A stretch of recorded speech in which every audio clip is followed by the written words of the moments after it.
Hello everybody. Today's review is going to be of the Emu War from 2023, which I don't actually think I heard about this movie until actually earlier this year, if I'm remembering correctly anyway. So this movie, I'm not even really sure what kind of review I can do for it, because it was definitely over the top with some of the stuff that they put in it, and it just was just so weird with the humans fighting the emus. Now, again, this started out like it was going to be some sort of like serious movie almost, where they were fighting on the battlefield, and I was like, okay, so I believe they said that this was supposed to be somewhat based on a true story at some point, or I read that somewhere, and I was kind of like, okay, so they're really trying to go for a B-rated movie that they're going to tell you is based on a true story, which I doubt at all really is.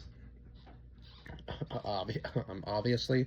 Now, I'm not sure whether this, like, the emus were a metaphor for maybe an enemy that they did have in the past somehow, and that, it was just like maybe a kind of like they were making fun of it in a sense. I'm not really sure. I don't know the history of Australia in the war. I can't really say that I do. I'm gonna have to look up that and see if there's any like enemies that they may have had that this story was somewhat loosely based on, or whether this was just supposed to be like a parody movie altogether. I'm not really sure, but anyway, we started out at the Emu Massacre Creek in 1932.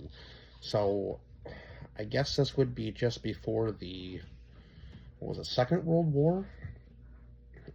Just a few years, well, I guess 10 years before the Second World War, yeah, because the Second World War was 1942 to 1945, if I'm remembering correctly. At least I think I'm remembering that correctly, because the First World War was what, was it 12 to 15, and then the second one was 42 to 45. That's almost weird, isn't it?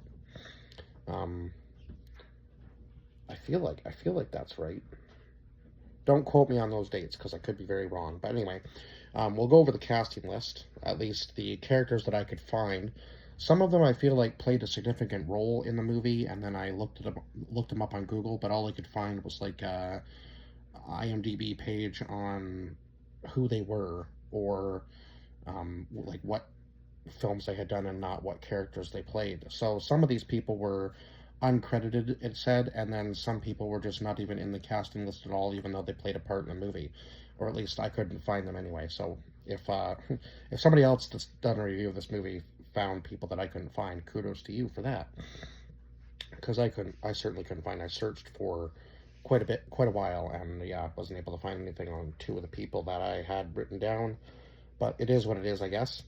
So we had Damien Callahan as, or Callanan maybe, as Major Meredith. Lisa Feinberg as Mary Sue Meredith. Cameron, does that really say Cameron James? As Harold Holt, he was the, yeah, I guess it does say Cameron James. As Harold Holt, he was the mayor. And then we had Naomi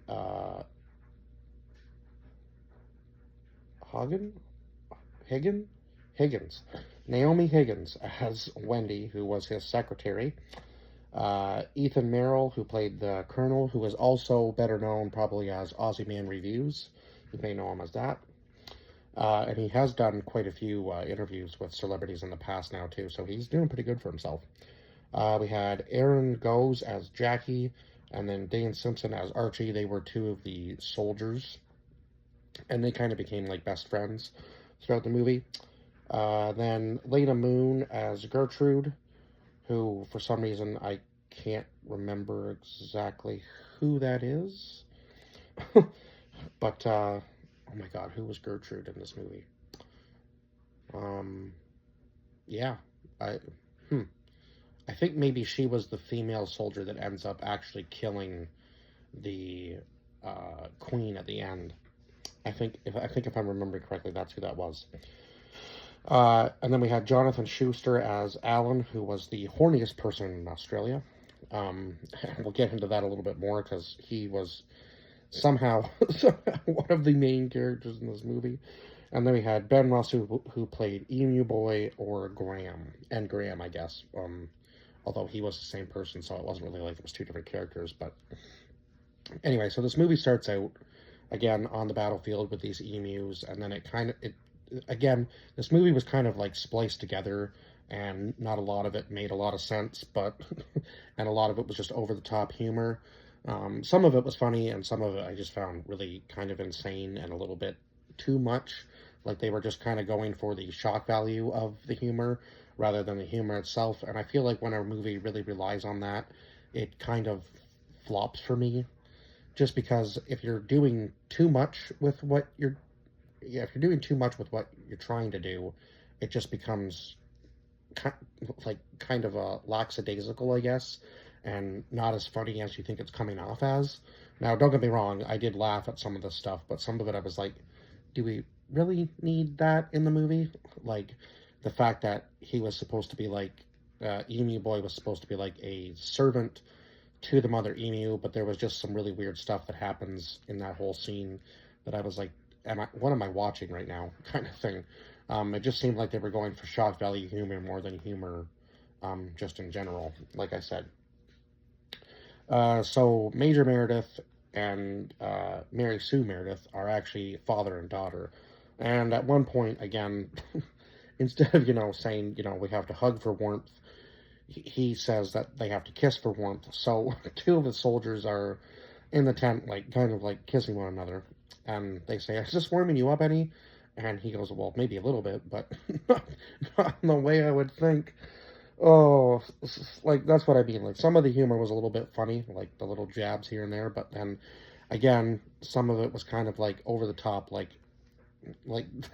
because in the other tent is the father and daughter, but, of course, the daughter knows that's her father, but the father doesn't know that it's his daughter because he's basically kind of, like, pushed her away throughout his life because he thinks that his son has been killed, but it turns out that Emu Boy is actually Graham, his son, and in one of the scenes that was apparently supposed to be a flashback, it shows the emus what you think has, what you think is, has, oh my god, what am I trying to say here? What you think that has happened is that his son has been killed. So that's probably why they're going to war against these emus. And of course, at the end of the movie, he finds out that it's his daughter and his son. Like, his daughter's been a soldier with him the entire time, and that his son was actually Emu Boy Graham. And then he ends up losing them both at the end. They both die in the battle. Now, it did kind of seem like they were just trying to wipe out all the emus, and that was the humans' end goal. And of course, the emus' goal was to wipe out all the humans. So it was kind of like, I guess, an eye for an eye type thing. Like, each one was trying to have ultimate power. But again, there was a lot of stuff in this movie that didn't really make any sense. Like, there was certain scenes that kind of felt like they were unneeded. Like the one with the Italian sniper. I'm not really sure, like, was Australia an enemy with Italy at any point in history? I feel like there was something I missed in this movie, maybe. Or maybe just in history in general. Again, I feel like there's some stuff that I'm going to have to look up to see if Australia was a true enemy to Italy at some point, because it seems like there was some things in this movie that might have had truth that they poked a little bit of fun at, but I'm not really sure. And then, of course, the scene with the cyanide tooth, where he's telling them, not to, like, jiggle it around or anything because it's really sensitive. And then that is how, at the end of the movie, I believe it was Gertrude, again, that was able to, she was basically, like, impersonating an emu, but the queen knew the entire time. And then she says, if you can please me in a very certain way, we'll just say that much, that she can, I guess, basically become her new servant. And of course, she sets off her cyanide tooth and kills them both. So in the end, I guess there was a hero to this movie. It was just so weird. And then at the very end, of course, Jackie and Archie having, like, the superpowers just didn't really make a whole lot of sense to me. Like, there was no mention of any superpowers throughout the entire movie, and then all of a sudden they just gain these powers at the end. Seemed kind of weird. I'm not really sure whether they were gaining through the power of friendship or what it was supposed to be. I guess maybe that's the best conclusion I can come to, is that they were gaining them through the power of friendship, and somehow they gained these superpowers with with their friendship. I'm not really sure. It just was so weird, some of this movie.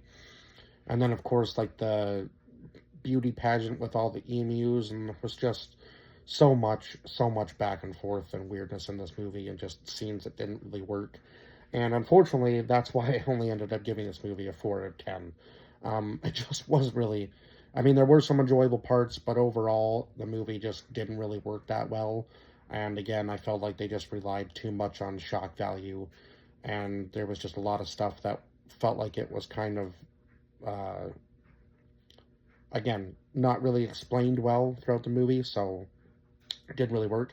And again, I would not say that this was an A-list movie whatsoever. This was definitely one of those B-rated movies that just didn't work. And sometimes, don't get me wrong, I do like my B-rated movies. Like, there are some B-rated movies that are just absolutely hilarious, and if they work, and they get a good rating. But I feel like this one just kind of was a flop for me, unfortunately. But I did want to see it just to see what it was like, and uh, definitely, definitely not great CGI, that's for sure. Um, you could tell it was like a green screen in most parts, and sometimes in B-rated movies, it's hard to tell what's a green screen. But yeah, in this one, it was definitely not. And yeah, it was just kind of unfortunate that for for this movie that it kind of did flop for me, because I was kind of looking forward to seeing it, even though I knew it was going to be a B-rated movie. But anyway, I guess that's pretty much all I can say about this movie, and I guess I will see you guys in the next one. Bye bye for now.